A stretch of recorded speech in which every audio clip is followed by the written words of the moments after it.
দেখো আমি আজকে বাপের বাড়ি আসছি আর আমার ছোট ভাইয়ের বউ কি কি রান্না করছে দেখো। গুড়িয়া কি কি রান্না করছিস?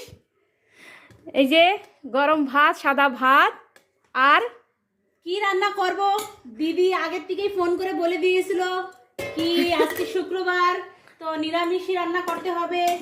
তো সেজন্য আমি রান্না করেছি দিদির জন্য বা শুক্রবারে লাল শাক ভাজা আর সজনা চচ্চড়ি আর ও কলা ভাজা আর আমের টক এই যে আর ডাল রান্না করেছি। ডাল, এই যে ডাল রান্না করেছি। ডাল, এই তো অনেক। বন্ধুরা, শুক্রবারে আমি অনুকূল ঠাকুরের দীক্ষিত, তাই আমি মাছ মাংস খাই না, ওদিন আমরা নিরামিষ খাই।